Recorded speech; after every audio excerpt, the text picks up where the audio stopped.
శ్రీ గురుభ్యో నమః. హరి ఓం. దంతాంచలేన ధరణీతలమున్నమయ్య పాతాళకేళిషు ధృతాదివరాగలీలం ఉల్లాఘనోత్ఫణఫణాధర గీయమాన క్రీడావదానమిభరాజముఖం నమామ. అమరీకవరీభారభ్రమరీ ముఖరీకృతం దూరీకరోతు దురితం గౌరీచరణ పంకజం ఇందీవరదళశ్యామం ఇందిరానందకందళం వందారు జనమందారం వందేగం యదునందనం. వాగర్ధావివ సంపృక్తౌ వాగర్ధ ప్రతిపత్తయే జగతః పితరౌ వందే పార్వతీ పరమేశ్వరౌ. ఆపదామపహర్తారం దాతారం సర్వసంపదాం లోకాభిరామం శ్రీరామం భూయో భూయో నమామ్యహం.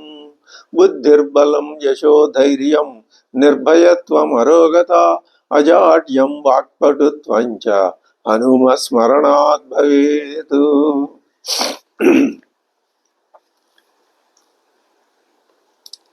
భక్తిర్మహేశ పద పుష్కరమావసంతి కాదంబినీవ కురుతే పరితోష వర్షం. సంపూరితో భవతి యస్య మనస్తటాకః తజ్జన్మ సస్యమఖిలం సఫలం చ నాన్యత్. బుద్ధిస్థిరా భవితుమీశ్వర పదపద్మసక్తా వధుర్విరహిణీవ సదా స్మరంతి. సద్భావనా స్మరణ దర్శన కీర్తనాది సమ్మోహితేవ శివమంత్ర జపేన వింతే.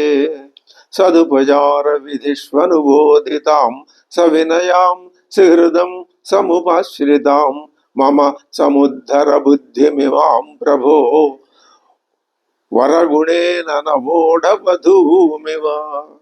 నిత్యం యోగి మనః సరోజదళ సంచార క్షమస్తత్క్రమః శంభూతేన కథం కఠోర యమరాడ్ వక్షః కవాటక్షతిః అత్యంతం మృదులం త్వదంఘ్రియుగళం హా మే మనశ్చింతయచ్చేతల్లోచన గోచరం కురు విభో హస్తేన సంవాహయే.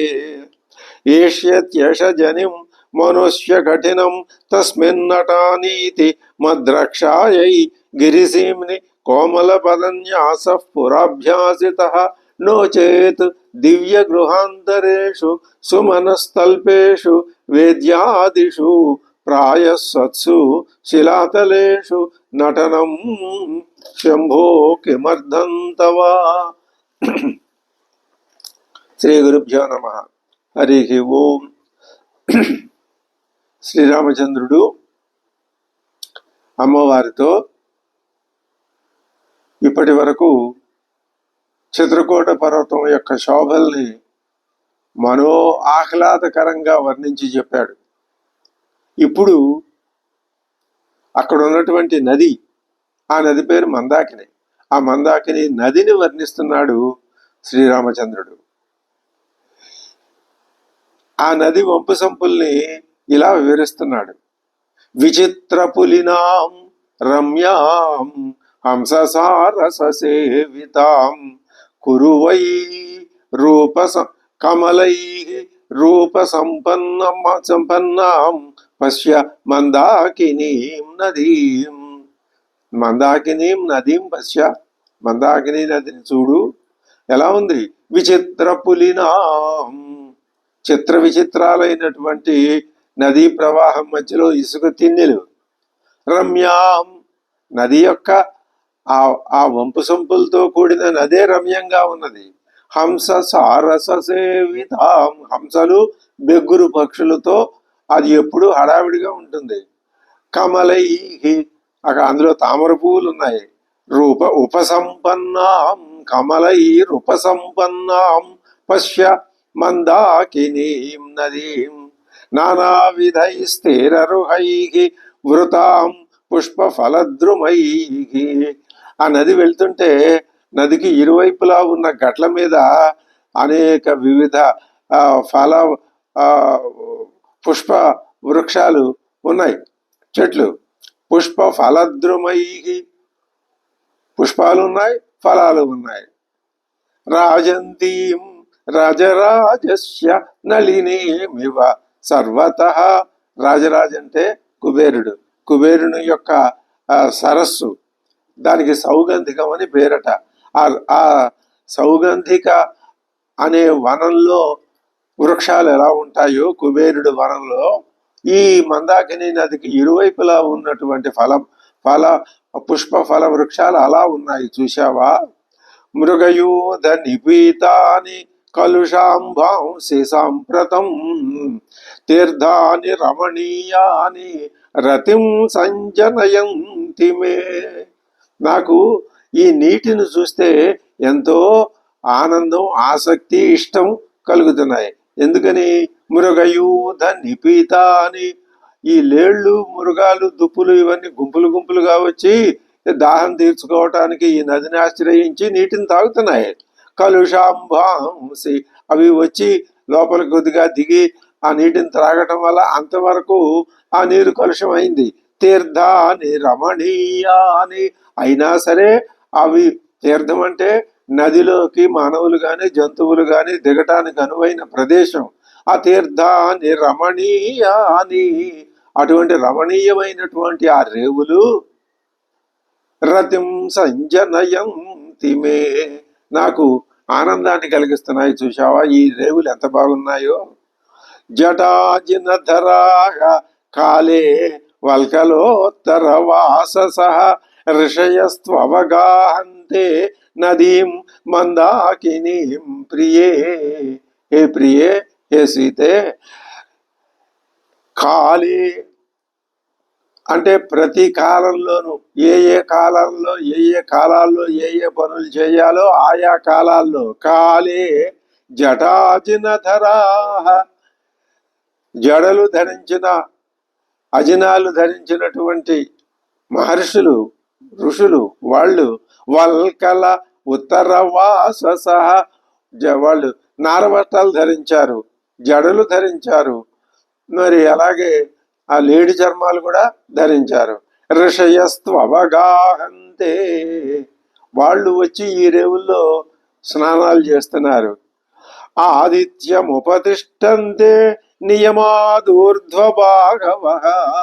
నియమాతు ఆ ఆర్ష పద్ధతి ప్రకారం వాళ్ళు ఊర్ధ్వభాగవః, సూర్య భగవానుడికి అర్ఘ్యాలు ఇస్తూ ఇలా రెండు చేతులతో దోసిలి ఏర్పరిచి ఆ దోసిలితో జలాన్ని పైకెత్తి సూర్య భగవానుడికి చూపించి ఊర్ధ్వభాగవగా చూపించి వాటిని మళ్ళీ నదిలో తర్పణంగా విడిచిపెడుతున్నారు.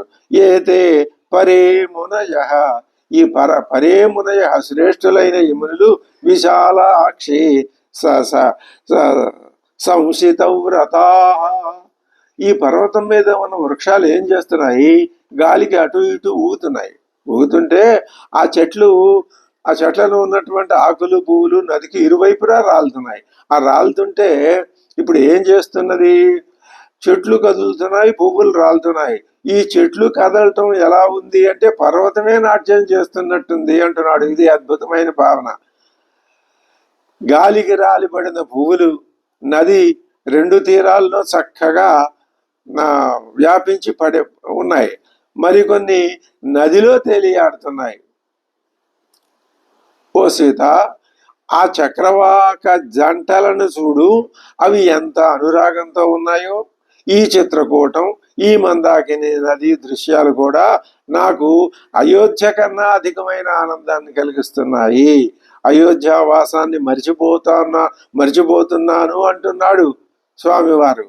సఖీవచ్చ విగాహస్వ సీతే మందాకిని నదీం సఖీవతు చ. ఇక్కడ నీకు చెలికత్తెలు స్నేహితులు అంటారు ఎవరు లేరు. అదే నువ్వు అయోధ్యలో ఉంటే చెలికత్తెలు ఉండేవాళ్ళు, ఇక్కడ లేరు. కానీ చెలికత్తెలు ఉంటే ఎలా నువ్వు వాళ్ళతో కలిసి నదీ స్నానానికి వెళ్తావో అలాగే సఖీవచ్చ విగాహస్వ, ఇక్కడ ఇందులో నువ్వు స్నానాలు చేయవచ్చును. కమలాన్యవమజ్జంతి పుష్కరాణి చ భామిని, కలువ పూలు, తామర పూలు వీటన్నింటినీ కూడా ఆ నదిలో నుంచి నువ్వు తీసుకోవచ్చును, వాటిని నదిలో వీలుపెడుతూ ఉండవచ్చును. నువ్వు ఈ మందాకిని నదిని సరయూ నదిగా, ఈ చిత్రకూట పర్వతాన్ని అయోధ్యగా, ఇక్కడున్న ఈ జంతువులన్నింటినీ పౌరులుగా భావించు. నీకు ఎంత అద్భుతమైన ఆనందం కలుగుతుందో. నువ్వు లక్ష్మణుడు కూడా నా దగ్గరే ఉంటున్నారు కదా, ఇంకా నాకే విధమైనటువంటి ఆ మనస్సులో దిగులు అనేది లేదు. నేను త్రిసంధ్యల్లోనూ స్నానం చేస్తున్నాను, కందమూల ఫలాలను ఆరగిస్తున్నాను, నాకు ఇంకా అయోధ్య ఎందుకు గుర్తొస్తుంది? గుర్తు వచ్చే అవకాశమే లేదు. అంటే శ్రీరాముడు అయోధ్యని మర్చిపోదాం అంటున్నాడు. విచిత్రంగా భరతుడు వచ్చి మళ్ళీ అయోధ్యకి రమ్మంటున్నాడు. స్వామి రాను అని చెప్తాడు, అది ధ్వని. ఇప్పుడు కాసేపు ఉన్న తర్వాత భరతుడు వస్తాడు, వచ్చి స్వామి నువ్వు అయోధ్యకి రావాలి అంటాడు. ఆ రావడానికి ముందు ఈయన ఏమంటున్నాడు? 2-3 సార్లు ఇందాక ఆ పట్టణాన్ని పర్వతాన్ని వర్ణించినప్పుడు అన్నాడు, ఇప్పుడు నదిని వర్ణిస్తున్నప్పుడు నేను అయోధ్యను మర్చిపోతున్నాను అన్నాడు. స్వామి నువ్వు అయోధ్యను మర్చిపోవడం కాదు, అయోధ్య నిన్ను మర్చిపోలేదు. నువ్వు ఇక్కడ ఉన్నా అయోధ్యలో ఉన్నట్టే, అయోధ్యలో ఉన్నా ఇక్కడ ఉన్నట్టే. ఎందుకని నువ్వు అంతటా ఉంటావు. పరమాత్మ తత్వం సర్వవ్యాపకమైంది. అది మాకు తెలుసు, భరతుడికి కూడా తెలుసును. కాబట్టి వాల్మీకి ఏమంటున్నాడు? అదొక చమత్కారంగా స్వామివారి నోట ఆ మాట పలికిచ్చాడు. ఇదీవ రామో బహుసంగతం వచ. ఈ బహుసంగతం వచ ఆయనే చెప్తున్నాడు, ఇది సంగతమైన మాట, అసంగతమైన మాట ఏం కాదు. ప్రియా సహాయ సరితం ప్రతిబ్రువన్.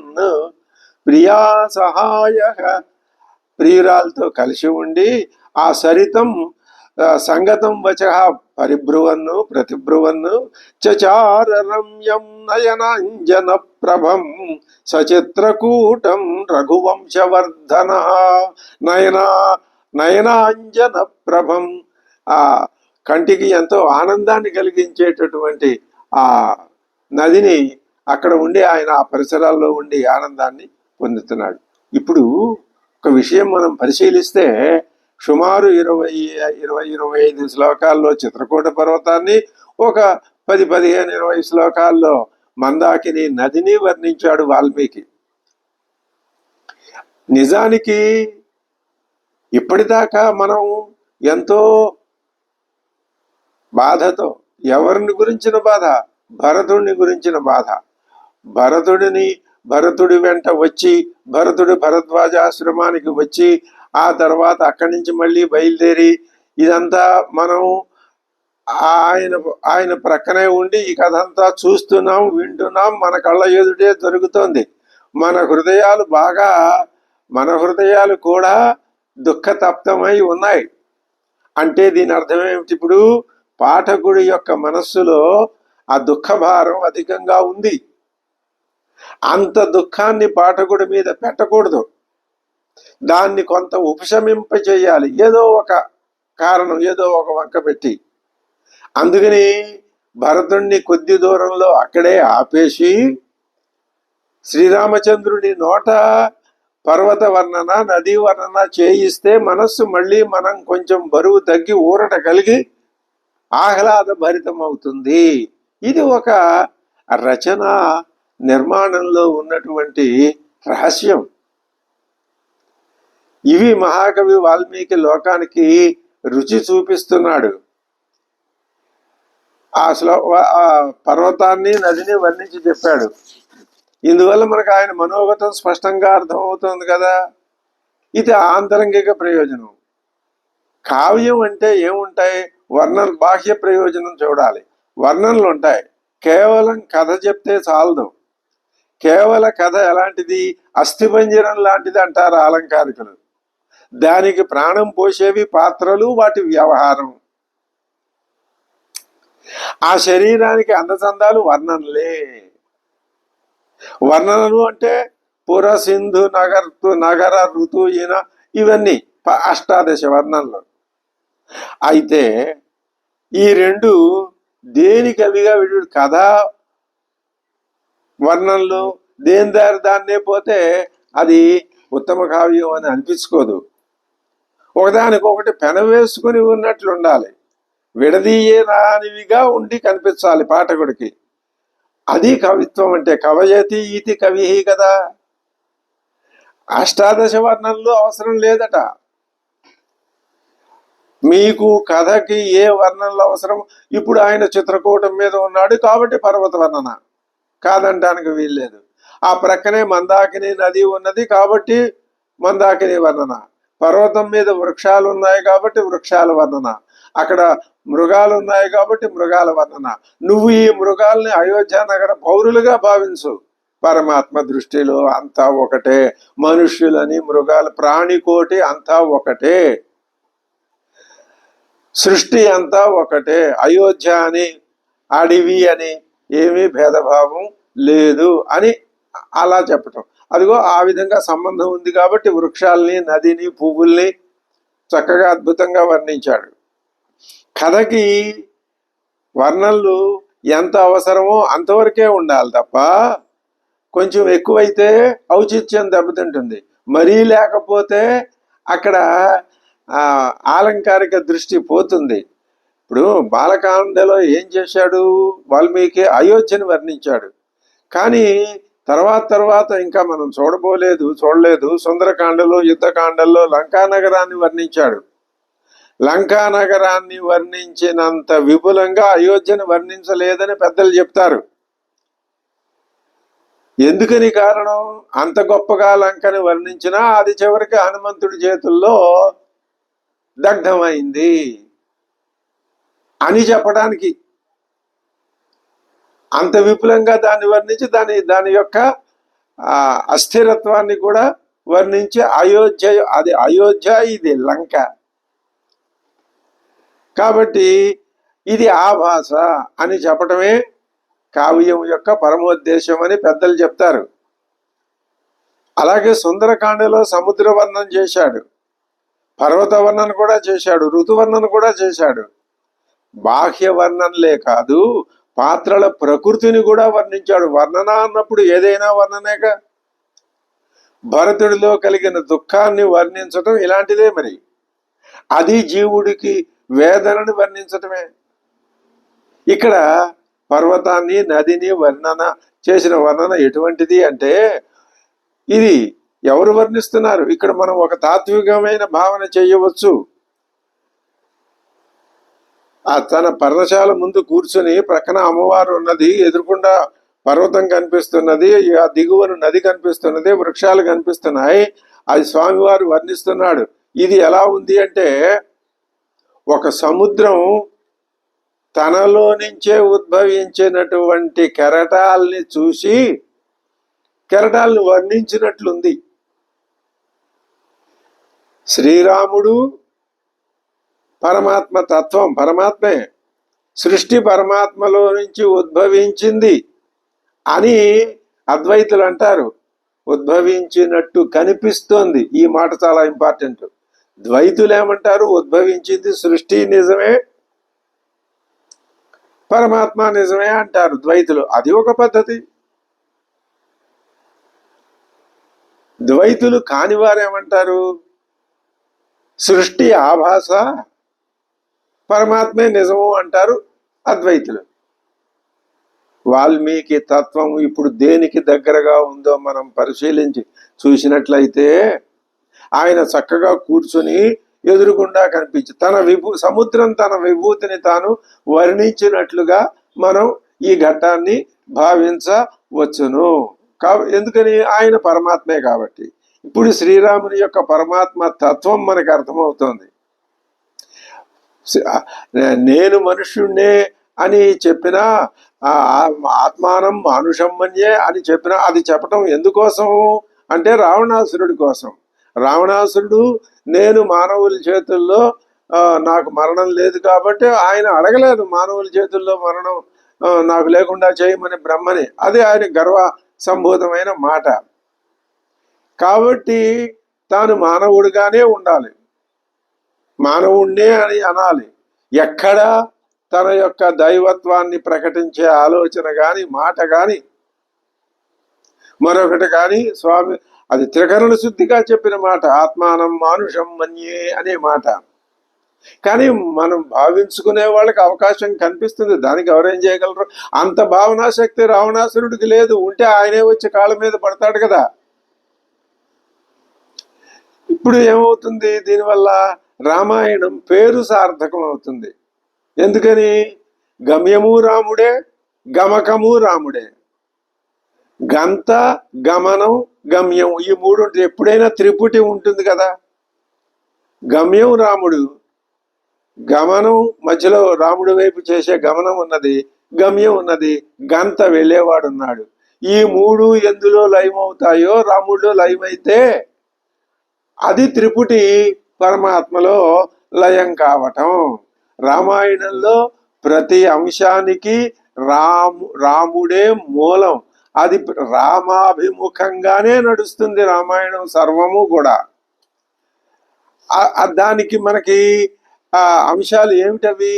ఏమేమి అంశాలు? ప్రతి అంశము అనుకుంటే అంటే ప్రధాన కథ తీసుకోండి, ప్రసంగంగా వచ్చే కథలు తీసుకోండి, ప్రకృతి వర్ణనలు తీసుకోండి, పాత్రలు తీసుకోండి, ఆ పాత్రల ప్రవృత్తులు తీసుకోండి, అన్నీ రామాశ్రయం చేసినవే. రాముడు అంటే ఎవరు? మళ్ళీ అనుమానం వస్తుంది, దశరథ రాముడా లేక వేరే ఈయన ఎవరైనానా? దశరథ రాముడు అయితే మానవుడు, కానీ మనకి లోపల ఆత్మారాముడు, రాముడు ఆత్మారాముడు అని మనం గాఢంగా విశ్వసిస్తున్నాం, ఉపాసిస్తున్నారు శ్రీరామచంద్రుణ్ణి. సమాధానం ఏం చెప్పుకోవాలి మనం? ఆత్మారాముడే దశరథ రాముడుగా నటిస్తున్నాడు. ఇది సమన్వయం. విడివిడిగా చెప్పుకుంటే సమన్వయం కుదరదు. అలాగే ఇంకొక అనుమానం వస్తుంది, శ్రీరాముడు ఉత్తమ పురుషుడా పురుషోత్తముడా అని. ఉత్తమ పురుషుడే, పరమాత్మే ఉత్తమ పురుషుడు. మరొక చోట ఆ శబ్దం ప్రయోగించే అవకాశం లేదు. భగవద్గీత చెప్తున్నాడుగా, ఉత్తమ పురుషస్త్వన్య పరమాత్మేత్యుదాహృత అని. కాబట్టి పరమాత్మ ఉత్తమ పురుషుడే. మరి అలాంటప్పుడు పురుషోత్తముడు అనుకుంటే పురుషోత్తముడు కూడా ఆయనే, మానవుల్లో ఉత్తముడైన పురుషుడు. ఇంకా ఆయనకంటే మించిన ఉత్తముడు ఎవడు లేడు. అందుకనే ఆదర్శప్రాయుడైనాడు అందరికీ. కాబట్టి ఏ విధంగా చూసినా రాముడు అవతార పురుషుడే అని మనం విశ్వసిస్తున్నాం. దీనికి మనం జయ విజయుల కథని మరొకసారి చెప్పుకోవచ్చును. ఏమని అంటే, అక్కడ జయ విజయుల్ని అడిగాడు శ్రీ మహావిష్ణువు, మీరు 3 జన్మల్లో నా పట్ల విరోధం వహించి సాధించుకొని మళ్ళీ నా దగ్గరికి వచ్చేస్తారా, లేకపోతే జన్మ జన్మలకి నా భక్తులుగా అలా పడి ఉంటారా అని, క్రమంగా వస్తారా అని. అయ్యా మేము అన్ని జన్మలు వేచి ఉండలేము, 3 జన్మల్లో ముగించుకుని వచ్చేస్తామన్నారు కదా వాళ్ళు. కాబట్టి అవతార పురుషుడే అని మనకు అర్థమవుతోంది. అయితే రావణాసురుడికి ఎందుకు మాయలో పడుతున్నాడు? ఈయనే ఆ వైకుంఠంలో ఉన్న విష్ణువుని అనుకోడు. కాబట్టి ఆ కథకి ఈ కథకి పోలిక చెప్పడు, మనం చెప్పుకుంటున్నాం అంతే. రాముడు అవతారం కాదేమో అని అనిపించవచ్చు, కానీ గ్రంథారంభంలోనే మరి శ్రీ మహావిష్ణువు ఆ దశరథుని యజ్ఞంలో అక్కడ ఘట్టం వర్ణించాడు కదా. రామాయణం ఆద్యంతాల్లో శ్రీరాముడి భగవతత్వమే మనకి తెలుస్తున్నది, కానీ ఆది అంతాల మధ్యలో ఉన్న కథలో మాత్రం ఆ విషయాన్ని కంఠోక్తిగా చెప్పడు వాల్మీకి. అదే ధ్వనింపజేస్తాడు, అక్కడ వ్యంజింపజేస్తాడు.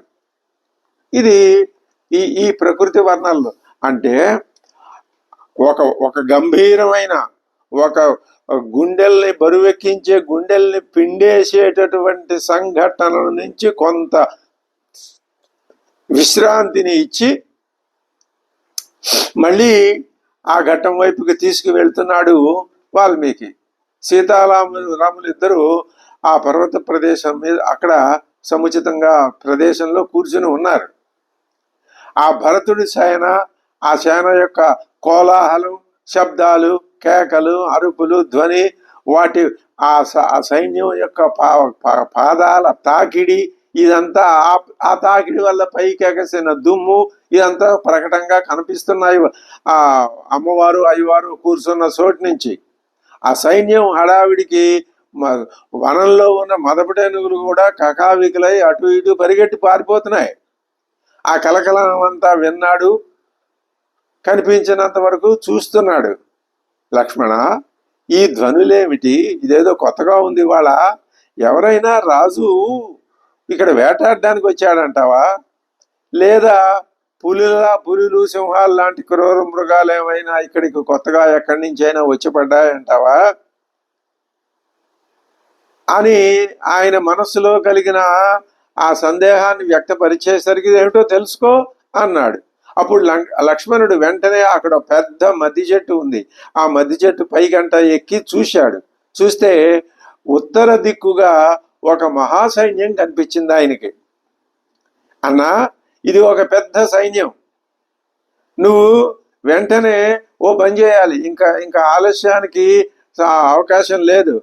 అగ్నిం సంశమయత్వార్య, మన హోమాగ్నులు అవి నిత్యము ఆ నెగళ్ళు ఇవి వెలుగుతూనే ఉంటాయి కదా, ప్రకాశిస్తూనే ఉంటాయి కదా, వాటిని కొంచెం సంశమయతు, కొద్దిగా వాటి యొక్క దాన్ని తగ్గించు. సీతాచ భజతాం గుహాం, అమ్మవారిని గుహలో ఒక సురక్షిత ప్రదేశంలో ఉండమనం.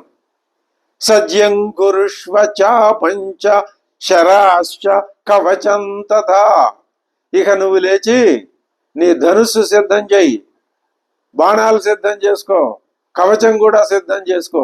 ఏమిటయ్యా ఇదంతా? అదిగో పెద్ద సైన్యం ఎదురుకుండా అంటే. అప్పుడు స్వామివారు అంటున్నాడు, సరేనయ్యా లక్ష్మణ, ఆ పని చేద్దాం అనుకో, అసలు ఆ సైన్యం ఎవరిదో ముందు గుర్తించగలవు కదా, నువ్వు మహా మేధావి, తెలుసుకోగలిగిన సమర్థుడివి కదా, నువ్వు ఆ సైన్యం ఎవరిది? మనకి తెలియని సైన్యం ఎవరికి ఉంది ఇక్కడ, తెలుసుకో. లక్ష్మణుడు కొంచెం పరిశీలించి చూశాడు, కోపోద్రిక్తుడైపోయాడు, మండిపడుతున్నాడు. అన్నా, ఈ సైన్యం కైకేయి సుతుడైన భరతుడిదే. ఏమి అంత ఖచ్చితంగా ఎలా చెప్పగలుగుతున్నావు? అతడు అభిషేకం చేసుకుని అభిషిక్తుడయ్యాడు, రాజు అయ్యాడు అయోధ్యలో. ఇప్పుడు మరి అతడికే రాజ్యం అని దశరథ మహారాజు గారు చెప్పాడుగా, మనం అందుకేగా ఇక్కడికి వచ్చాం. వెంటనే ఆవాం హంతుం సమభ్యేతి, మనల్ని సంహరించటానికి సమభ్యేతి, అదిగో వచ్చేశాడు. కైకేయ్యాక భరతసుత, ఇదిగో ఏష వై సుమహాన్ శ్రీమాన్ విటపి సంప్రకాశతే విరాజతి ఉద్గత స్కంధం కోవిదారధ్వజో రథే. ఎలా చెప్పగలవు నువ్వు ఇది భరతుడి సైన్యం అనంటే? అదిగో ఆ రథం మీద కోవిదారధ్వజం, ఒక వృక్షం, కోవిదారం అనే పేరు కలిగిన వృక్షమే ఇక్ష్వాకు వంశీయుల యొక్క ఆ రథం మీద ఎగిరే జెండా మీద ఉండే గుర్తు. అది ఎలాంటిది? సుమహాన్ గొప్పది, శ్రీమాన్ అది చూస్తేనే లక్ష్మీ కళ ఉట్టిపడుతూ ఉంటుంది. విటపి వృక్షం, కోవిదార వృక్షం, సంప్రకాశతే, అద్భుతంగా ఆ పతాకం గాలికి ఎగురుతోంది, దాని మీద వృక్షం ప్రకాశిస్తుంది, కోవిదార వృక్షం. అది ఇంకో రకమైన వృక్షం కాదు. విరాజతి ఉద్గత స్కంధం, ఆ చెట్టు కొమ్మలు చూడు, ఉద్గతం, చక్కగా చెట్టు నుంచి కాండం నుంచి బయటికి వచ్చి అన్ని వైపులా ప్రసరించి ఆ చెట్టు కనిపిస్తోంది. ఆ సైన్యం ఇటే వస్తోంది. నీ రాజ్యాధికారం పోవటానికి కారణం ఈ భరతుడే కదా. యన్నిమిత్తం భవాన్ రాజ్యాత్ చ్యుతో రాఘవ శాశ్వతాత్ సంప్రాప్తోయం అరిర్వీర భరతో వధ్యయేవమే. ఇక ఈయనకి ఉద్రేకం ఆగలేదు. ఎవరైతే నీ రాజ్యం పోవటానికి కారణమో ఆ భరతుడు ఇహ ఆగత, వచ్చేసాడు, అదిగో. ఇంకా ఏష వధ్య, నేను ఇతన్ని ఇక సంహరించేసేస్తాను, వదిలిపెట్టను. భరతస్య వధే దోషం నాహం పశ్యామి రాఘవ. శ్రీరామ, భరతుణ్ణి వధించడంలో ఏమాత్రం దోషం లేదు. పూర్వాపకారిణాం త్యాగే నక్ష్య ధర్మో విధీయతే.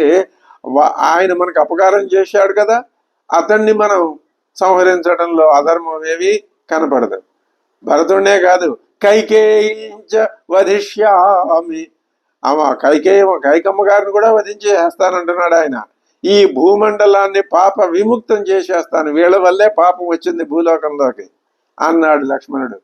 భరతుడి మీద కోపంతో మండి పడిపోతున్నాడుగా లక్ష్మణుడు. అది గమనించి శ్రీరాముడు అతను ఇప్పుడు ఏం చేయాలి, కొంచెం శాంతపరచాలి అంటున్నాడు. నాయనా, ఇక్కడ నీకు ధనుసుతో పనే ఉందయ్యా. కిమత్ర ధనుషా కార్యం అసినావా సచర్మణ. ఖడ్గాలతో పనేమిటి, ధనుస్సులతో పనేమిటి, ఏం పని? మహేశ్వాసే మహాప్రాజ్ఞే భరతే స్వయమాగతే. భరతుడే స్వయంగా వచ్చాడు కదా, ఇంకా నీకు ధనుసుతో పని లేదు అంటే నువ్వు భరతుణ్ణి శిక్షించాల్సిన అవసరం లేదు, అక్కర్లేదు. లక్ష్మణ, నేనే వచ్చాను కదా వనానికి, భరతుడు నన్ను వెళ్ళమని చెప్పాడా? లేదుగా. నేను ఎందుకు వచ్చాను? తండ్రి గారిని సత్యసంధుణ్ణి చెయ్యడానికి నేను వనాలకు వచ్చాను, నా అంతటి నేనే వనాలకు వచ్చాను. ఇందులో భరతుడి దోషమేముంది? ఇప్పుడు మన వద్దకు వచ్చిన భరతుడిని మనం చంపేశాం అనుకో, అది మనకు చెడ్డ పేరు తీసుకురాదా? అలాగా భరతుడిని సంహరించి ఆ రాజ్యం సంపాదించుకోవటం ఎందుకు? ఈ పని ఇంతకు ముందే చేయొచ్చు కదా. కాబట్టి నువ్వు చెప్పేటటువంటి ఈ మాట పూర్తిగా అనాలోచితం, ఉద్రేకపూరితం, అనార్యం, దుష్ట ఆలోచన ఇది. అటువంటి రాజ్యం మనకు వద్దు. యద్ద్రవ్యం బాంధవానాం వా మిత్రాణం వా క్షయే భవేత్. నువ్వు బంధువుల్ని కానీ మిత్రుల్ని కానీ వాళ్ళకి అపకారం కలిగించి లేదా వాళ్ళని సంహరించి ఆ క్రియ ద్వారా నువ్వు సంపాదించినటువంటి ధనం ఏదైతే, సంపద ఏదైతే ఉంటుందో, నాహం తత్ ప్రతిగృహ్ణామి, నేను అటువంటి సంపదని ప్రతిగృహ్ణామి, నేను ఎప్పుడూ దానికి ఆశపడను. భక్షాన్ విషకృతానివా ధర్మమర్థంచ కామంచ పృథివీంచాపి లక్ష్మణ ఇచ్చామి భవతామర్థే ఏతత్ ప్రతిశృణోతు తే.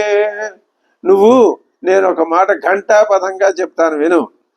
నాకు ధర్మం, అర్థంచ కామంచ, ధర్మార్థ కామాలు మూడు కూడా అలాగే పృథివీంచాపి లక్ష్మణ ఇచ్చామి భవతామర్థే. భవతాం, మీ కొరకు నాకు నేను ఇవి కోరుతున్నాను, నా కొరకు కాదు. ఇప్పటిదాకా ఇది రామతత్వం శ్రీ లక్ష్మణుడికి అర్థం కాలేదు. ఆ మాట మనం అనకూడదు, తప్పది. లక్ష్మణుడికి అర్థం కాకపోవటం కాదు, ఇది ఒక వాల్మీకి రచన విశేషం. ఒక పాత్రలో, ఆ పాత్రలో ఉన్నటువంటి సుగుణాలు లోకానికి తెలియాలి అంటే దానికి వ్యతిరేక లక్షణాలతో కూడిన ఒక పాత్ర మరొకటి ప్రక్కన ఉండాలి. ఆ మధ్యలో సంభాషణ కానీ, లేలాప నిందలు కానీ, మరి ఇలాంటి భావాలు ఆ పాత్ర వేరొక పద్ధతిలో మాట్లాడితే దాన్ని కాదని ఇప్పుడు శ్రీరాముడు సరైన విషయాన్ని లోకానికి, ఇది సంఘర్షణ. ఈ సంఘర్షణే కథకి జీవం. అందుకని స్వామివారు ఘంటాపథంగా చెప్తున్నాడు, నాకు ధర్మార్థ కామాలతో కూడినటువంటి ధర్మార్థ కామాల కోసం పృథివీని నేను కోరుతాను. ఎందుకు? మీ కోసం. మీ అంటే అందులో భరతుడు లేడా? ఉన్నాడుగా. కాబట్టి నేను మీకోసమే ఈ రాజ్యాన్ని కోరుతున్నాను. నువ్వు చెప్పినట్టు భరతుడిని సంహరించడం అది అవివేక కృత్యం. నా సోదరుల సుఖం కోసమే నేను రాజ్యాన్ని కోరుతా. ఈ శ్లోకం చాలా అద్భుతమైన శ్లోకం. శ్రీరాముని యొక్క అంతఃకరణాన్ని, అంతరంగాన్ని మనకి పట్టి చూపించి రామతత్వాన్ని లోకానికి తెలియజెప్పే శ్లోకం. ధర్మం అర్థంచ కామంచ పృథివీంచాపి లక్ష్మణ ఇచ్చామి భవతామర్థే ఏతత్ ప్రతిశృణోమితే. నీకు నేను స్పష్టంగా చెప్తున్నాను ఈ మాట. నా సోదరుల సుఖం కోసమే నేను రాజ్యాన్ని కోరతాను తప్ప వేరొకటి కాదు. ఇది కావాలంటే నీ మీద ఒట్టు కూడా ప్రతిష్ఠృణోమితే అంటున్నాడు. లక్ష్మణ, నేను కోరుకుంటే ఈ అయోధ్య రాజ్యమే కాదయ్యా, సమస్త భూమండలాన్ని కూడా వశం చేసుకోగలను. కానీ నేను అందుకు ఎప్పుడూ ఇష్టపడను. నీకు శత్రుఘ్నుడికి భరతుడికి లేని సుఖం నాకెందుకు? అట్టి సుఖం నాకు కాల్చనా? భస్మ తత్కురుతాంశికి. అటువంటి సుఖం ఏదైనా ఉంటే అగ్ని దాన్ని భస్మం చేయుగాక. నా వనవాసాన్ని గురించి తిరిగి వచ్చిన భరతునకు తెలిసి ఉంటుంది. ఈ మాత్రం నువ్వు ఆలోచించలేవా? భరతుడు కేకయ దేశాన్ని నుంచి తిరిగి వచ్చి ఉంటాడు. నా వనవాసాన్ని గురించి ఆయనకి తెలిసింది.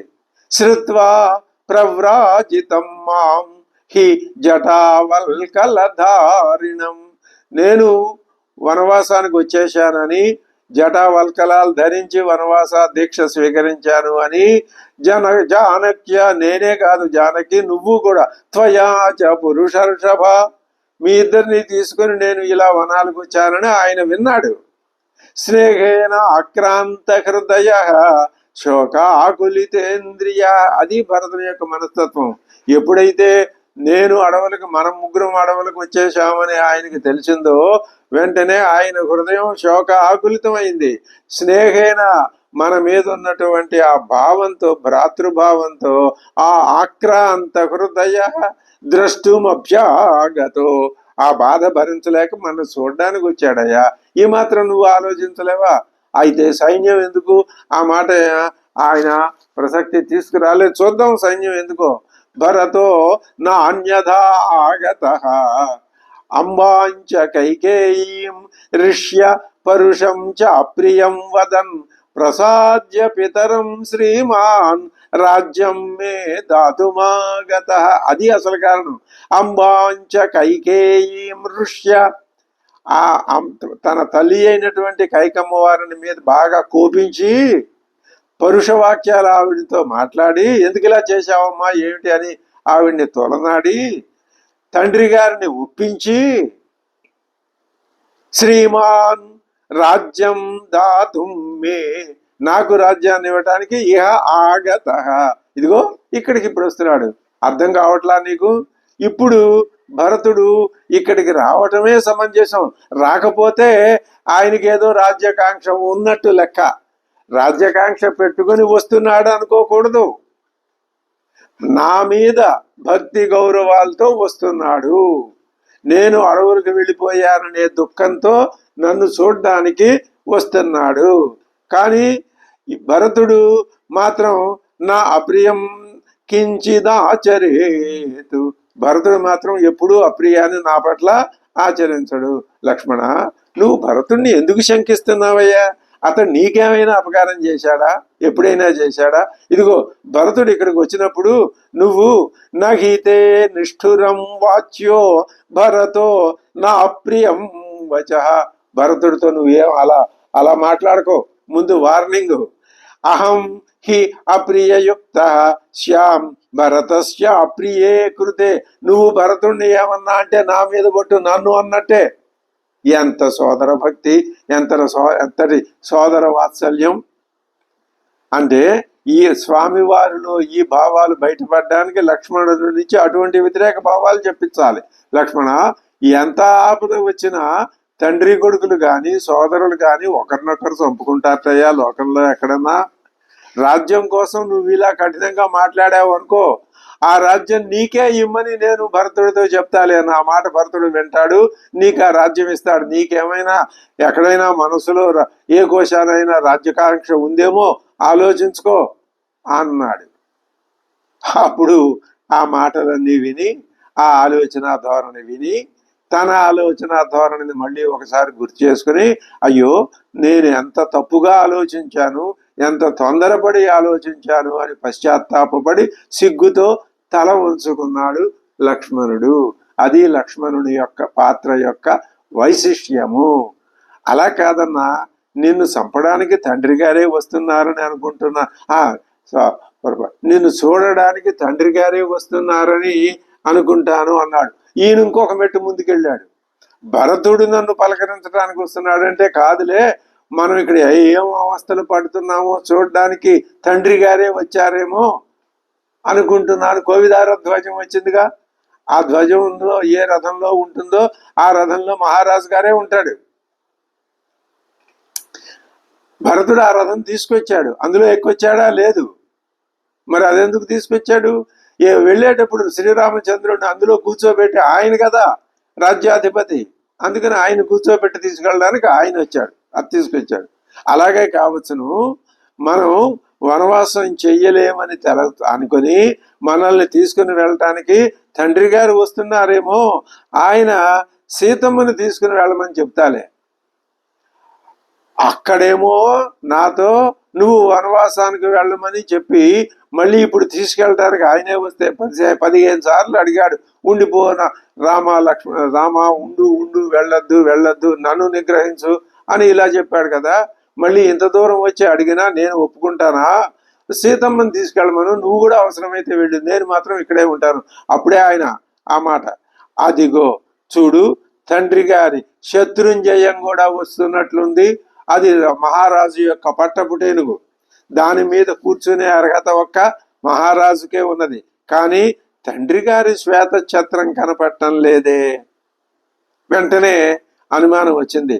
సంశయో భవతీహమే, నాకు ఏదో అనుమానంగా ఉందయ్యా తండ్రి గారిని గురించి, ఆయన యొక్క ఉనికిని గురించే. లక్ష్మణుడు చెట్టు దిగి అన్నగారి పక్కకి వచ్చి నిలబడ్డాడు. ఇప్పుడు ఈ 2 సంఘటనల్ని ఇక్కడ ఏం చేశాడు? భరతుడిని అక్కడ నిలిపి ఇక్కడ సంఘటన వర్ణించాడు. ఇప్పుడు ఈ 2 కలిపి ఏకం చెయ్యాలి. ఇది ఆ నిర్మాణ చాతుర్యం. భరతుడు సైన్యాన్ని అక్కడే నిలిపివేశాడు, తాను ఖాళీ నడకనే శ్రీరాముని వద్దకు వెళ్తాను అనుకున్నాడు. కొంతమంది మన సైనికుల్ని, మరికొంతమంది నిషాద సైనికుల్ని, గుహుడు కూడా ఈయన వెనకాల వచ్చాడుగా, వెంట పెట్టుకుని శ్రీరాముడిని వెతకమని శత్రుఘ్నుడిని పురమాయించాడు అంటున్నాడు. నిషాదరాజు అయిన గుహుడిని కూడా వెళ్ళి అన్వేషించమని చెప్పు అన్నాడు. అక్కడ ఇంకా రాముని యొక్క ఆ అగ్ని అయితే కనిపించింది, కానీ ఫలానా ఆ ప్రదేశం గుర్తించాలి ఇప్పుడు అని కొంతమందిని వెళ్ళమన్నాడు. నేను పాదచారినై అన్నగారిని వెతుకుతాను. యావన్న రామం ద్రక్ష్యామి, రాముడు కనపడేంత వరకు లక్ష్మణం వా మహాబలం, రామలక్ష్మణుడు, రాముడైనా కనిపించాలి, లక్ష్మణుడైనా కనిపించాలి.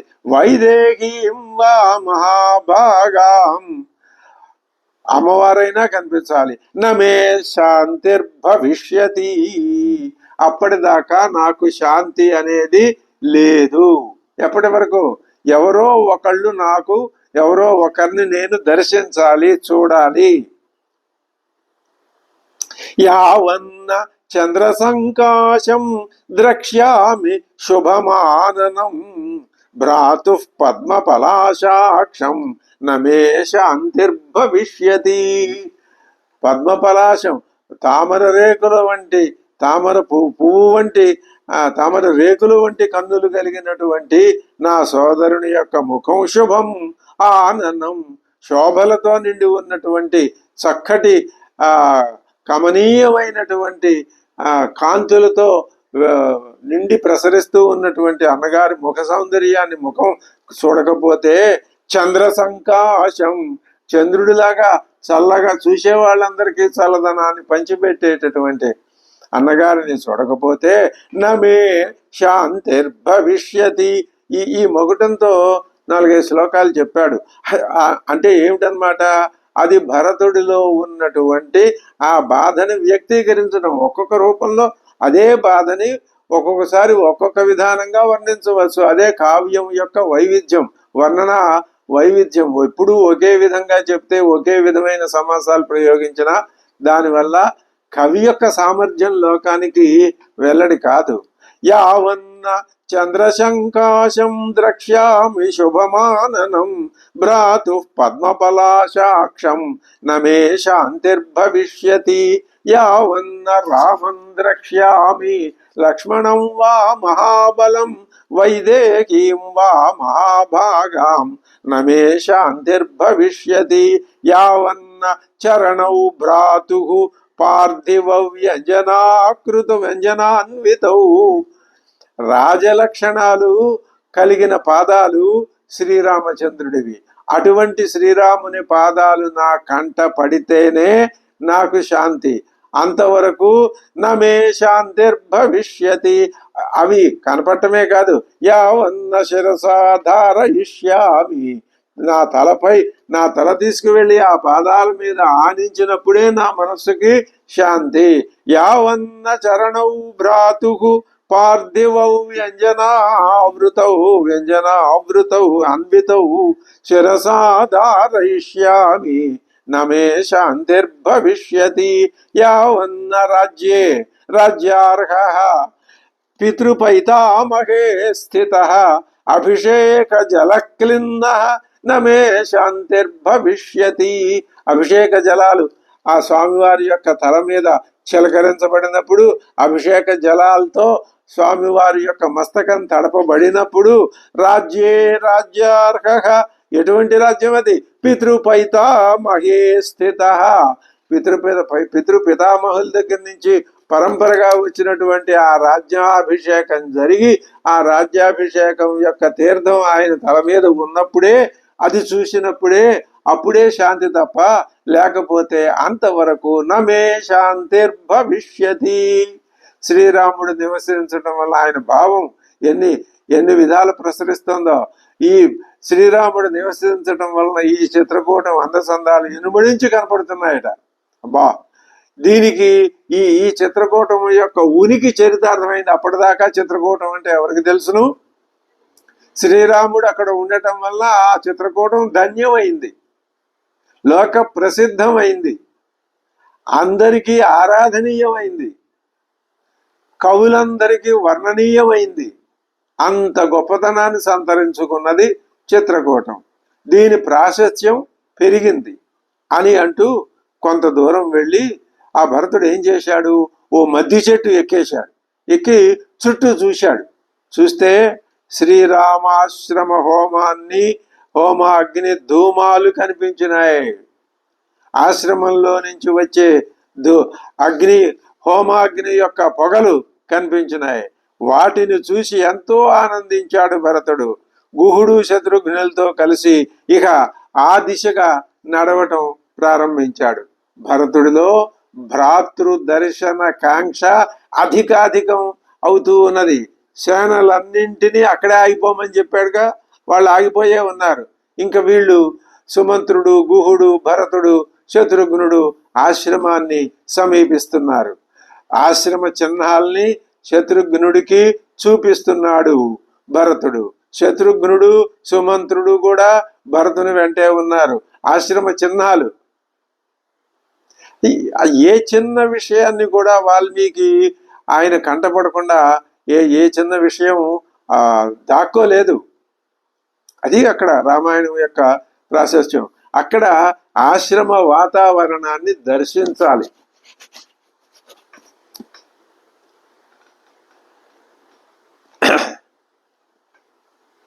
వాళ్ళ వెనక వశిష్ఠ మహర్షి తల్లులు నెమ్మదిగా ఇంకొంచెం దూరంలో వెనక ఉన్నారు వాళ్ళు. ఇప్పుడు ఇక్కడ ఈ ఆశ్రమ చిహ్నాలని చెప్తున్నాడు. ఇది అచ్చం ఎలా ఉంది? ఋషీశ్వరుల యొక్క ఆశ్రమం ఎలా ఉందో శ్రీరాముని ఆశ్రమం కూడా అలాగే ఉందట. ఆ ఆశ్రమం ఉంది, దాని ప్రక్కనే ఒక చిన్న పూరి గుడిసె కూడా ఉన్నది. దాని ప్రక్కనే ఆ ఆశ్రమం ముందు భాగంలో కట్టెలు కనిపించాయి, సమిధలు, అవి హోమం చేయడానికి. రాత్రిళ్ళు ఈ జంతు బాధ, తస్కర బాధ లాంటివి లేకుండా నెగళ్ళు వేయటానికి పనికొస్తాయి. పూజ కోసం సమకూర్చబడిన పుష్పాలు కనిపించాయి ఆశ్రమం ముందు. ఇది ఎలా ఉందంటే, దూరం నుంచి చూస్తూ ఉంటే ఒక్కొక్క అడుగు ముందుకు పడుతూ ఉంటే దగ్గరలో దీన్నే క్లోజప్ అని అనవచ్చును. అక్కడున్న ప్రతి వస్తువు నెమ్మదిగా ఒక్కొక్కటి తన నిజ స్వరూపాన్ని భరతుడికి చూపిస్తున్నాయి. ఇది రచనా సౌందర్యం. ఆ పూజ కోసం పుష్పాలు కనిపించాయి. ఆశ్రమానికి వచ్చే మార్గాన్ని గుర్తులుంచుకోవటం కోసం లక్ష్మణుడు అక్కడక్కడ చెట్లకి దర్భలు ముడేశాడు, నార చీరలు కూడా ముడేశాడు. ఇవి ఎందుకయ్యా అంటే మనం ఈ మార్గంలోనే ఆశ్రమానికి వెళ్ళాలి, లేకపోతే దారి తప్పిపోతాం, ఏటో పెడతాం అని. అలాంటి గుర్తులు కనిపించాయి, చూశాడు. ఇది మనకి ఈ దృశ్యం కాళిదాసు చక్కగా అద్భుతంగా ఆ శాకుంతల నాటకంలో దుష్యంతుడు కన్వ మహర్షి ఆశ్రమానికి వెళ్ళేటప్పుడు ఆ లక్షణాలు అక్కడ చూపించాడు. వాటిని ఆ లక్షణాల్ని ఆ లక్ష్మణుడు ఏర్పరిచిన చిహ్నాల్ని భరతుడు గమనించాడు. ఈ లేళ్ళు, మృగాలు, ఈ మొదలైన సాధు జంతువుల యొక్క వాని పేడతో చేసిన పిడకల గుట్టలు కనిపించాయి అక్కడ. అవి కూడా ఇందుకే గార్హపత్యాగ్ని యొక్క దట్టమైన పొగలు కనిపించాయి. గార్హపత్యాగ్ని అంటే మరి ఉభయ సంధ్యల్లోనూ అగ్ని కార్యం చేయడానికి నిత్యము ఉపయోగించబడే, నిత్యము ఉంచుకొనబడేటటువంటి, నిత్యము రగిలింపబడేటటువంటి అగ్ని. అది కాపాడుకోవాలి దాన్ని ఎప్పుడు కూడా. ఆ ఋషి భరతుడు అంటున్నాడు, అదిగో మనం రాముణ్ణి ఈ ఆశ్రమంలోనే, లోపల మనసులో ఇది రాముడి ఆశ్రమమా లేకపోతే వేరే ఇంకొక మహర్షి యొక్క ఆశ్రమం కావచ్చు కదా, అదేం కాదు, ఇది రాముడి ఆశ్రమమే. ఈ ఆశ్రమంలోనే మనం రాముడిని ఆ రాముడు ఆశ్రమానికి ముందే కూర్చున్నాడు, కనిపిస్తాడు కాసేపట్లో ఆయన కూడా. అంటే ఒక్కొక్క దృశ్యం మీద ఈయన కన్ను పడుతోంది. నేను వెళ్ళి ఏం చేస్తాను తెలుసా, మొట్టమొదటిగా శ్రీరాముడి పాదాల మీద పడిపోతాను, తర్వాత అమ్మవారి పాదాల మీద పడతాను, లక్ష్మణుడికి కూడా నేను మోకరిల్లుతాను. ఆ భరతుడికి అనుకుంటూ ఉండంగానే ఎదురుకుండా ఒక్క క్షణంలో శ్రీరాముడు కూర్చుని ఉన్నటువంటి ఇది శ్రీరామ దర్శనం జరిగింది. నిరీక్ష సముహూర్తం తదర్శ భరతో గురుం ఉరజే రామమాసీనం జటామండలధారిణం. జటామండలధారిణం, జడలు కట్టినటువంటి జుట్టు కలిగినటువంటి రాముడు ఉటజే రామం ఆసీనం, ఆ పర్ణశాలకు ముందు చక్కగా ఆయన కూర్చుని ఉన్నాడు. సహ దదర్శ భరతః గురుం తం కృష్ణాజినధరం చిరవల్కలవాససం దదర్శ రామమాసీనం అభితః పవకోపమం. దదర్శ రామమాసీనం. ఆ రెండు మూడు శ్లోకాలు ఇదే దీంతో దీంతో రామమాసీనం, రాముడు కనిపించాడు, కూర్చుని ఉన్న రాముడు కనిపించాడు, రామ దర్శనం అయినది. ఎప్పటి నుంచి పరితపి అగ్నితప్తమైనటువంటి ఆ పెనంలాగా ఉడికిపోతూ ఉన్నటువంటి ఆ భరతుని యొక్క మనస్సుకి ఇప్పుడు చక్కగా వర్షపు చినుకుల వలె చల్లదనం కనిపించి ప్రసరింపజేసేటట్లుగా రామ దర్శనం అయినది. మనకి కూడా ఇందాకటి నుంచి శ్రీరాముడి దగ్గరకు ఆయన పర్వతాల్ని నదిని వర్ణించిన దగ్గర నుంచి మనం ఆయన దర్శనం చేసుకుంటూనే ఉన్నాం. ఇప్పుడు భరతుని పక్కన చేరి ఆయన యొక్క సంపూర్ణ ఆకారాన్ని, స్వరూపాన్ని, ఆయన్ని మనం దర్శిస్తున్నాం. ఇంకా ఎలా ఉన్నాడు, సింహస్కంధం మహాబాహుం పుండరీక నివేక్షణం. తెల్ల తామర పువ్వుల వంటి కన్నులు కలిగిన వాడు మహాబాహుడు. సింహస్కంధం పృథివ్యా సాగరాంతాయా భర్తారం ధర్మచారిణం. సాగరాంతాయా పృథివ్యా భర్తారం, సాగర వలయితమైన మేదిని, అంటే భూమండలం అంతా, భూమండలానికి అంతటికి ఆయన భర్తారం, భర్త, ఆయనే అధిపతి. ధర్మచారిణం, ధర్మ ప్రవర్తన కలవాడు, ధర్మబద్ధమైనటువంటి ఆచార వ్యవహారాలు కలవాడు. ఉపవిష్టం మహాబాహుం బ్రహ్మాండమివ శాశ్వతం. బ్రహ్మాండమివ శాశ్వతం, వ్యాఖ్యాతులు అర్థం చెప్తున్నారు, బ్రహ్మదేవుడు అని కాదు, శాశ్వతుడైన పరమాత్మను వలె. పరమాత్మ నిర్గుణ స్వరూపుడు, సామాన్య చర్మచక్షువులకి కనిపించడు. కానీ ఈయన చూస్తే పరమాత్మే, ఈయన ద్వారా మనం పరమాత్మని పొందవచ్చును.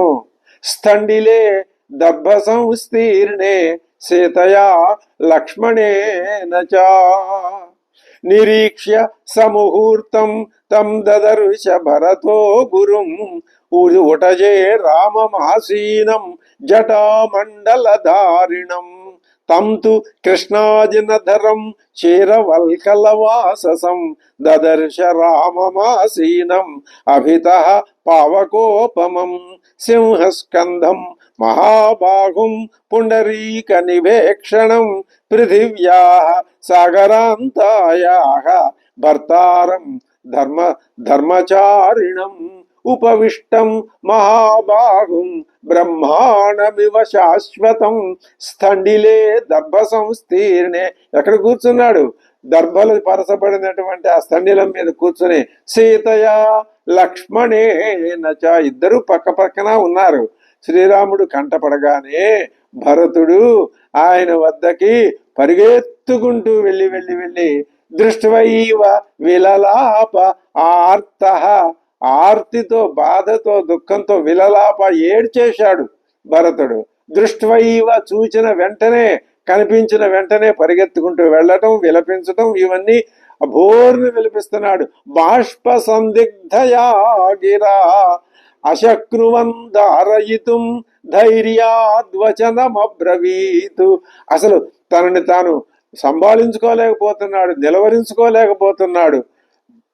కళ్ళన్నీ నీళ్లతో, కన్నీటితో నిండిపోయి నోట్లో నుంచి మాట పెగలటం లేదు.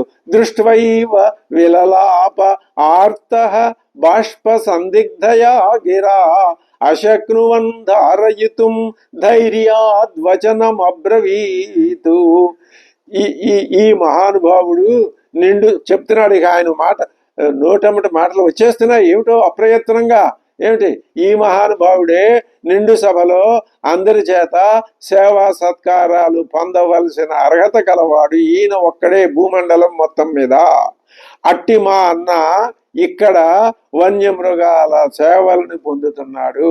అక్కడ విశాలమైన సామ్రాజ్యంలో పౌరజానపద మంత్రి అమాత్యులందరి యొక్క సేవలు పొందవలసిన వాడు ఇక్కడ మృగాల వలన సేవలు పొందుతున్నాడు. యస్ సంసది ప్రకృతిభిః భవేద్యుక్త ఉపాసితుం వన్యైర్మృగైరుపాసీనః సోయమాస్తే మమ అగ్రజః. మమ అగ్రజః సహా, ఈయనే మా అగ్రజుడు. ఆస్తే అదిగో ఎదురుగుండా ఉన్నాడు, కనిపిస్తున్నాడు. ఎలాగా? సంసది ప్రకృతిభిః భవేద్యుక్తః ఉపాసితుం ప్రకృతిభిరుపాసితుం యుక్తః. ప్రజలందరి చేత ఉపాసితుం అనే మాట చాలా గొప్పది. ఉపాసితుం, ఉపాసన చెయ్యబడటానికి రామాయణ మార్గాలు చాలా ఉన్నాయి. ఉపాసనా మార్గం ఉన్నది. ఆ మార్గంలో సిద్ధి పొందిన మహానుభావులు ఉన్నారు. అది చేతకాని వాళ్ళు పారాయణం, అది చేతకాని వాళ్ళు శ్రవణం, అది చేతకాని వాళ్ళు నామజపం. ఎన్ని రకాలైనటువంటి జీవతత్వాలు ఉంటే అన్ని రకాలైనటువంటి పద్ధతులు చెప్పబడినాయి. ఎవరి స్థాయికి తగ్గది వాళ్ళు. అయితే అందరూ ఎప్పుడు అదే స్థాయిలో ఉంటారా? ఉండరు, పై స్థాయికి వెళ్తూ ఉంటారు. మనం అలా ఎన్ని స్థాయిలు కింద పొంది ఇప్పుడు ఈ స్థాయికి వచ్చామో, ఇది అద్భుతమైన ఆలోచన మనకి. లేకపోతే ప్రతినిత్యము శ్రీరామ ధ్యానం అనేది అంత తేలిగ్గా మనకు పట్టుబడే లక్షణమా? కాదు. మన పూర్వజన్మల్లో చేసుకున్న సుకృతం వల్లనే ఇప్పుడు మనం రామనామ జపం, రామాయణ అధ్యయనం మనం చేస్తున్నామని భావిస్తేనే మనకి ముక్తి మోక్షము తప్ప అది ఏదో వేళాకోళంగా తేలిగ్గా దాన్ని భావించడం తప్పు, అది దోషం. యస్ సంసది ప్రకృతిభిః భవేద్యుక్తః ఉపాసితుం వన్యైర్మృగైరుపాసీనః సోయమాస్తే మమగ్రజః. ఇదిగో ఆయన ఉన్నాడు ఎదురుకుండా. పట్టు పీతాంబరాలు ధరించవలసిన వాడు నారబట్టలు ధరించి ఎదురుకుండా అదిగో కూర్చున్నాడు. పువ్వులు ధరించవలసిన తలపై జడలు ధరించాడు, అడుగో ఎదురుకుండా కూర్చున్నాడు. ఎటువంటి శ్రమ లేకుండా అందరూ ఋత్విక్కులతో సహా అందరూ యజ్ఞయాగాదులు తన కోసం జరిపిస్తూ ఉంటే తాను ఆ యజ్ఞయాగాదులు జరిపించుకొనవలసిన వాడు ఇక్కడ ధర్మాన్ని ఆచరించవలసిన మా అన్నగారు ఇక్కడ శ్రమతో కూడిన తపో విధుల్ని ఆచరిస్తున్నాడు. ఇది రాముడు లోకానికి చూపిస్తూ ఉన్నటువంటి ఆదర్శవంతమైన జీవన విధానం. సామర్థ్యం ఉన్నవాడు ఇదిగో ఈ విధమైన తపస్సు చేయాలి. యజ్ఞయాగాదులు అన్నవి ఈ యుగంలో లేవు కాబట్టి తపస్సే ప్రధానమైంది కాబట్టి అసలు వాల్మీకి రామాయణమే అందుకే తపస్వాధ్యాయ నిరతం. ఈ రెండే మనకి మార్గం, తపస్సు స్వాధ్యాయం. స్వాధ్యాయం మనకి మనం తెలుసుకుంటూ ఉండటం, మనకి మనం రామాయణాన్ని అధ్యయనం చేసుకుంటూ ఉండటం, అదే తపస్సు. నిరంతరం మనస్సులో రాముణ్ణి విడిచిపెట్టకుండా రామ భావనతో మనస్సును నింపి ఉంచడం, అది తపస్సు. ఇది స్వాధ్యాయం. అందుకని రామాయణం కూడా అలాగే ప్రారంభమైంది కదా. ఇప్పుడు ఈయన ఇక్కడ కఠినతరమైన తపో విధులు నిర్వహిస్తున్నాడు మా అన్నగారు. చందనయోగ్యమైన వంటిపై ధూళి ధూసరితుడన్నాడు. ఆయన శరీరం ధూళి ధూసరితం, కానీ అది అలాంటిది కాదు, అసలు అందుకు యోగ్యం కాదు. చందన చర్చ చేత అది చేయబడింది. ఇది అంతా నా వల్లనే. మళ్ళీ తన వైపుకి తిరిగింది ఆయన దృష్టి. మన్నిమిత్తమిదం దుఃఖం ప్రాప్తో రామ సుఖోచిత. సుఖోచితుడు, సుఖాలు పొందవలసిన రాముడు మన్నిమిత్తం, నా వలన, నా కారణంగా ఇన్ని అవస్థలు ఇన్ని బాధలు పడుతూ ఇక్కడ ఉండవలసి వచ్చింది. దిగ్జీవితం నృశంసస్యచి. ఎందుకు నేను ఈ జీవితం, నాకు నా బ్రతుకు కాల్పన, నేను జీవించినందువల్ల ప్రయోజనం దిక్ చిచి అని తనను తానే నిందించుకుంటున్నాడు, అసహ్యించుకుంటున్నాడు భరతుడు. దిగ్జీవితం నృశంసస్య మమ లోక విగర్హితం. నా జీవితం ఇది లోక విగర్హితమైన జీవితం, ఇది దిక్, ఇది పోవుగాక. మన్నిమిత్తమిదం దుఃఖం ప్రాప్తో రామ సుఖోచిత. దిగ్జీవితం నృశంసస్య మమ లోక విగర్హితం. ఇచ్చేవం విలపందీన అని ఇలా అనుకుంటూ అడుగులు పడుతున్నాయి, ఈ మాటలు బయటికి వస్తున్నాయి. ప్రస్విన్న ముఖ పంకజ. చెమటలతో ముఖమంతా తడిసిపోయింది. పాదావప్రాప్య రామస్య పపాత భరతో రుదన్న. పాదావప్రాప్య, పాదాలని పొంది, పాదాల మీద అపతన్ అపతతు పపాత పడేను, పాదాల మీద సాష్టాంగం పడిపోయాడు వచ్చి భరతుడు. ఇది చక్కటి భరతుని యొక్క ఆ దుఃఖ ఉద్రేక స్థాయికి పతాక స్థాయి, అది పోవటానికి, అది శాంతింపజేయటానికి ఇది సరి అయినటువంటి రచన వర్ణన విధానం. ఇది అద్భుతమైన ఘట్టం. ఇచ్చేవం విలపందీన ప్రస్విన్న ముఖ పంకజ పాదావప్రాప్య రామస్య పపాత భరతో రుదన్. దుఃఖాభితప్త భరత రాజపుత్రో మహాబల. ఇక ఇదంతా తనలో తాను అనుకుంటూ, బయటికే కొన్ని మాటలు అనుకుంటూ వచ్చి పాదాల మీద పడిన తర్వాత ఇక ఒక మాట రాలేదు మళ్ళీ. ఉక్త్వా ఆర్యే, ఆర్య అన్నా, స్వామి. ఆర్య అనే మాటకి ఏమర్థం? ఆ స్వామి, దేవ, ప్రభు, ఓ ఓ ఓ ఈశ్వర అని ఏ మాట అయినా అనుకోవచ్చు. ఆ ఉక్త్వా ఆర్యేతి సకృతు. ఒక్కసారి ఒకే మాట వచ్చింది ఆయన నోట్లో నుంచి, ఆర్య అనే ఒక్క మాటే వచ్చింది. దీనం పునర్నోవాచ కించన. ఇంకా రెండో మాట రాలా. ఇంకా అంటే మరో మాట నోట పెగల్లేదు భరతుడికి.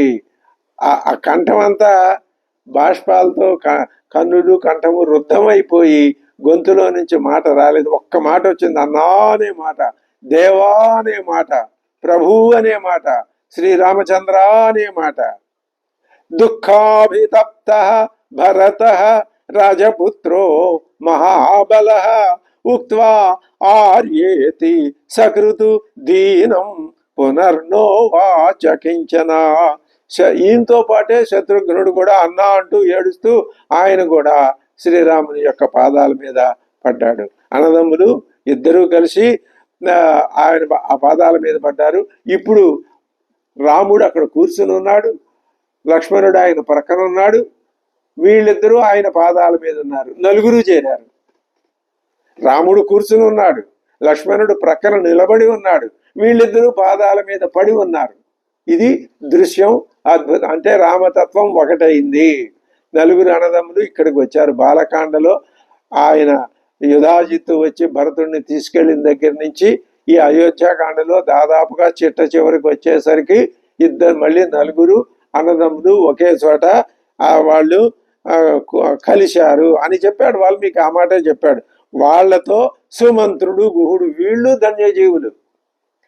ఆయన పరమాత్మ తత్వం, అది పరమాత్మని ధన్యుడని అనుకోవటం, మన జీవుడిని ధన్యుడిని అనుకుంటే అది మన గొప్పతనం అవుతుంది.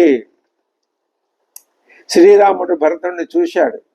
భరతుని వదనం వివర్ణంగా ఉంది. అయినా కథంచిత్ అభివిజ్ఞాయ వివర్ణ వదనం కృశం అని అలా మాట. ఆయన భరతుడని తెలుసు, భరతుడిని గుర్తుపట్టలేకన్నంతగా మారిపోయింది. ఆయన ముఖం వివర్ణమయ్యింది. భ్రాతరం భరతం రామ పరిజగ్రాహ బాహునా, చేత్తో అలా పట్టుకుని పైకి లేవదీశాడు. లేవదీసి పరిజగ్రాహ కౌగిలించుకున్నాడు భరతుణ్ణి, అలాగే శత్రుఘ్నుని. ఆగ్నాయ రామస్తం మూర్ధ్ని పరిష్వజ్య చ రాఘవ, మూర్ధ్ని ఆదాయ శిరస్సు మీద మూర్ఖుని ముద్దు పెట్టి అంకే భరతం ఆరోప్య పర్యపృచ్ఛత్ సమాహేత, అంత మనిషిని రెండు చేతులతో రెండు భుజాలు పట్టుకొని అదే విధంగా మరొక చేత్తో ఆ శత్రుఘ్నుడిని పట్టుకొని ఇద్దరిని అంకం మీద కూర్చోబెట్టుకున్నాడు, పక్కన ఒడిలో కూర్చోబెట్టుకున్నాడు. క్వనుతే భూత్పితా తాత యదరణ్యం త్వమాగత. ఈయన వెంటనే ఈయనకు అనుమానం ఎక్కడికి వెళ్ళిపోయింది. నువ్వు అరణ్యం త్వమాగత, నువ్వు అడుగులకు నువ్వే వచ్చావే. పితా క్వ తాత, తండ్రి ఎక్కడయ్యా నాయనా. నహి త్వం జీవతస్తస్య వనమాగంతు మర్గసి. అదేమిటి నువ్వు ఆయన ఉండంగా ఆయన సేవ చేస్తూ అక్కడ ఉండాలి గాని నువ్వు ఇక్కడ వనానికి ఎందుకు వచ్చావు?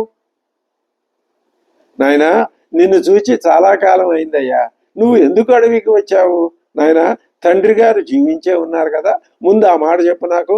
కచ్చిద్ధారయతే తాత రాజా యత్వమిహాగత.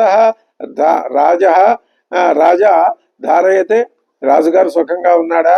కచ్చిన్న దీన సహదా రాజా లోకాంతరంగత. దీనుడైన రాజుగారు ఏమైనా లోకాంతరానికి వెళ్ళిపోయాడా? నువ్వు అక్కడవే వచ్చావు. ఏమిటిది ఇందులో అనుమానం? ఎలాగా, ఏమిటి దీని సంగతి ఏమిటి? లేక నీ రాజ్యం ప్రజానురాగాన్ని నువ్వు కోల్పోవటంతో నువ్వు రాజ్యాన్ని విడిచిపెట్టి పారిపోయి నా దగ్గరికి ఎక్కడికి వచ్చావా? నువ్వు వనానికి వచ్చావా? నువ్వు తండ్రి గారి సేవ చేస్తూనే ఉన్నావు కదా, మరి ఆ సేవ వదిలిపెట్టి ఇక్కడికి ఎందుకు వచ్చావు? వశిష్ఠ మహర్షుల వారిని గౌరవిస్తున్నావా? మరి లేకపోతే అటువంటి ధర్మ విధులు నువ్వు నిర్వహిస్తున్నావా అని అడుగుతూ, కౌసల్య సుమిత్ర తల్లులు ఎలా ఉన్నారు? సుఖంగా ఉన్నారు? వాళ్ళు వెనకే ఉన్నారు, వస్తున్నారు, కానీ ఆయన అడుగుతున్నాడు అని కుశల ప్రశ్నల పూర్వకంగానే వేశాడు. అది భరత. ఇంకా కొన్ని ఇప్పుడు ఇక్కడ ఒక ప్రధానమైనటువంటి ఇది విషయం ప్రారంభమవుతుంది. భరతుని మీద ప్రశ్నల వర్షం కురిపిస్తున్నాడు శ్రీరామచంద్రుడు. భరత, నువ్వు ఉపాధ్యాయుల్ని గౌరవిస్తున్నావా? విద్యావంతులు, జితేంద్రియులు, బుద్ధిమంతులు అయిన వాళ్ళతో రాజకార్యాలు సంప్రదిస్తున్నావా? పరిపాలనా రహస్యాలు అందరికీ వెల్లడి కాకుండా జాగ్రత్త పడుతున్నావా? కార్య సంకటం ఏర్పడినప్పుడు పండితుల సహాయాన్ని అర్థిస్తున్నావా? పరిశుద్ధమైన నడవడికల మంత్రులనే ముఖ్యమైన పనులకు నియమిస్తున్నావా? నేరస్తులకు తగిన దండన విధిస్తున్నావా? తృప్తి కలిగిన వాడు, శూరుడు, బుద్ధిమంతుడు, ధైర్యశాలి, నిజాయితీపరుడు అయిన వాడిని మాత్రమే సైన్యాధిపతిగా నియమించావా? వీరులను సత్కరించి గౌరవిస్తున్నావా? సైన్యానికి తగిన జీతభత్యాలను సరి అయిన సమయంలో ఇస్తున్నావా? పండితుడు, సమయస్ఫూర్తి గలవాడు, స్వదేశంలో జన్మించిన వాడు, సమర్థుడైన వాడిని రాజదూతగా పంపిస్తున్నావా? ఎక్కడికైనా నియమిస్తున్నావా? నీ గూఢచారులు సమర్థులుగా ఉన్నారా? వాళ్ళు దేశభక్తులేనా? ప్రజలకు రక్షణనిచ్చి ఆపదలు తొలగించి నువ్వు వాళ్ళని పోషిస్తున్నావా? అశ్వ గజ సంపదని వృద్ధి చేస్తున్నావా? ఇదంతా ఎప్పుడు ఒక నెల రోజుల మధ్యలో ఆయన మనసులో అంత ఆవేదన ఉంది, అది చెప్తారు. ప్రతిదినము తప్పకుండా రాజమార్గంలో వెళ్ళి ప్రజలకు దర్శనం ఇస్తున్నావా? ధనాగారం, ఆయుధాగారం సమృద్ధంగా ఉంచావా? ఆదాయం అధికం, వ్యయం తక్కువగాను ఉంటుందా? అపాత్రుడి చేతుల్లో ధనం ఉంచట్లేదు కదా? ధర్మార్థ కామాలకి కాల విభజన చేసి వాటిని సేవిస్తున్నావు కదా? కచ్చిదర్థేన వా ధర్మం అర్థం ధర్మేణ వా పునః ఉభౌ వా ప్రీతిలోభేన కామేన చ నబాధసే. అర్థం చేత ధర్మాన్ని గాని, ధర్మం చేత అర్థాన్ని గాని, కామం చేత ధర్మాన్ని గాని బాధించడం లేదు కదా. అంటే ధనార్జనకి అధర్మ మార్గం చేపట్టడం లేదు కదా. ధర్మాన్ని అడ్డు పెట్టుకుని ధనాన్ని దుర్వినియోగం చేయట్లేదు కదా. భోగాలలో తగులుకొని ధర్మాన్ని అర్థాన్ని కూడా నిర్లక్ష్యం చేయటం లేదు కదా అని భావం అట ఈ ప్రశ్నకి. కచ్చిదర్థేన ధర్మం వా ధర్మం అర్థం ధర్మేణ వా పునః ఉభౌ వా ప్రీతిలోభేన కామేన నచబాధసే అని భరతుడి మీద ప్రశ్నల వర్షం కురిపించాడు శ్రీరాముడు. ఇప్పటికీ శ్రీరాముడు వనాలకు వచ్చి 1 మాసం కూడా పూర్తి కాలేదు. అయోధ్యలో రాజ్యపాలన ఎలా జరుగుతుందో శ్రీరాముడికి తెలుసు. గత 12 సంవత్సరాలుగా భరతుడు అయోధ్యలో లేడు. రాజ్యపాలనలో ఎటువంటి అనుభవం సంపాదించాడో తనకు తెలియదు. నిన్న మొన్నటి వరకు తాను దశరథ మహారాజుకు పరిపాలనలో తోడ్పడ్డాడు. భరతుడు అభిషేకం చేసుకుని ఉంటాడు అని, పాలన చేస్తున్నాడు అని అనుకొని ఈ ప్రశ్నలన్నీ అడిగాడు. ఇక్కడ సరైన సమాధానం చెప్తున్నారు పెద్దలు. ఏమని చెప్తున్నారు? ఎందుకండి ఇన్ని ప్రశ్నలు సర్గంతా ఇలా ప్రశ్న, అది ఖచ్చిత సర్గ అని అంటారు. ఈ సమయంలో ఇన్ని ప్రశ్నలు వేయటం ఇది భావ్యమా, ఔచిత్యమా అనే విమర్శ ఉంటుంది. ఇలాంటి విమర్శలు ఎప్పుడూ ఉంటాయి. విమర్శ ఉంటేనే కానీ విషయంలో నిగ్గు లోకానికి తెలియదు. ఆయన ఎందుకు అడుగుతున్నాడు అంటే, ఆయనకి సీతమ్మ వారెంతో, లక్ష్మణుడెంతో, ప్రజలంతా. అలా కాదు, ప్రజలే ముఖ్యం. ప్రజలకి ఈషన్ మాత్రం అసౌకర్యం కలిగినా ఆయన తట్టుకోలేడు. భరతుడు తాను తండ్రికి సహాయం చేసినంత కాలం పరిపాలన బాగుంది. తాను వచ్చి 1 నెల అయితే ఆయనకు ఏదో పెద్ద మహాయుగాలు గడిచినట్టు అనిపించి, ఈ మధ్యలో ఏమీ ఘోరాలు జరగలేదు కదా. తండ్రి గారు స్థాపించిన ధర్మ మార్గాన్ని భరతుడు మీరకూడదు. ఇక్ష్వాకు వంశరాజుల పాలన మెరుగులు దిద్దుకోవాలే గాని వన్నె తగ్గకూడదు ఎక్కడ. ఈ ఆవేదన అరణ్యంలో ఉన్న రాముడు మనసులో ఉన్నదట. అంచేత ఈ ప్రశ్నలతో భరతుడికి హితబోధ చేస్తున్నట్లుగా ఉన్నది. భరతుడు ఈ ప్రశ్నల్లో దానికి కూడా జవాబు ఇయ్యలేదు. ఏం చేత అంటే, తాను పరిపాలన చేస్తే కదా ఈ ప్రశ్నలకి జవాబులు. అదేదో నువ్వే తిరిగి వచ్చి చూసుకో, నేను నీకు సహాయం చేస్తూ నిన్ను అనుసరిస్తాను, నిన్ను సేవిస్తాను అని భరతుని మనస్సులో భావం కావచ్చును. ఇప్పుడు శ్రీరాముడు భరతుడికి ఒకంత ధర్మబోధ చేసి ఆయన మనస్సులో ఒక ఆలోచన ఇలా కలుగుతోంది. భరతుడు శ్రీరాముని మాటలన్నీ విన్నాడు. రామస్య వచనం శ్రుత్వా భరత ప్రచువాచః కిం మే ధర్మాద్విహీనస్య. నేనిప్పుడు ధర్మాద్విహీనుడు, నిన్ను సేవించడం అనే ధర్మాద్విహీనస్య అని తనని తాను భరతుడు అనుకుంటున్నాడంటే అర్థం ఏమిటి? నిన్ను సేవించే ధర్మంలో ఇప్పుడు లేను కదా, నేను భ్రష్టుణ్ణయ్యాను కదా. కిమ్మే ధర్మాద్విహీనస్య రాజధర్మ కరిష్యతి. ఇంకా నాకు ధర్మం ఎందుకు అనగారు? శాశ్వతోయం స్థితో ధర్మ సదాస్మాసు నరర్షభ జ్యేష్ఠపుత్రే స్థితే రాజన్ నా కనీయాన్ నృపో భవేత్. ఒకటే ధర్మం నాకు తెలిసింది ఏమిటి, జ్యేష్ఠపుత్రుడు ఉండగా తరువాతి వాడు రాజు కారాదు. నా నృప భవేత్. స సమృద్ధాం మయా సార్ధం అయోధ్యాం గచ్చ రాఘవ. మనసులో మాట బయట పెట్టేస్తున్నాడు. మళ్ళీ ఇంకా ఆలస్యాన్ని భరించలేడు. నాతో సహా శ్రీరామచంద్ర అయోధ్యాం గచ్చ, అయోధ్యకు రావాల్సింది. అభిషేచయ ఆత్మానం కులస్యాస్య భవాయచ. ఈ కులం కోసం, మా అందరి యొక్క జీవితాల కోసం, లోక జీవనం కోసం, ప్రజలందరి యొక్క సంక్షేమం కోసం అభిషేచయ, నీకు నువ్వు అభిషేకం చేయించుకో. రాజానం మానుషం ప్రాకు. ప్రజలు రాజును కూడా మనిషే అంటారు, కానీ దేవత్వే సమ్మతో మమ, నేను అలా అన్ను. నువ్వు దేవుడివే, రాజువి, దేవుడివి, ప్రత్యక్షమైన దైవానివి మాకు. యస్య ధర్మార్థ సహితం వృత్తం ఆహు అమానుషం. నువ్వు అమానుషం అంటే మానవ అతీతం. నీ యొక్క ధర్మం మానవాతీతం అయింది. మానవులకి అంత దురవగాహమైంది, అంత తేలిగ్గా అర్థమయ్యేది కాదు. కాబట్టి నీ యొక్క ధర్మమే నాకు అనుసరణీయమైనటువంటి ధర్మం. రాజానం మానుషం ప్రాహు దేవత్వే సమ్మతో మమ యస్య ధర్మార్థ సహితం వృత్తం ఆహురమానుషం. అది అటువంటిది నీ ధర్మం. అన్నా, నేను కేకయ దేశానికి వెళ్ళి అక్కడ కొంతకాలం ఉన్నాను. నువ్వు అరణ్యాలకు వచ్చేశావు. మన తండ్రి గారు దివమార్యో గతో రాజా యాయజూక సతమ్మతః.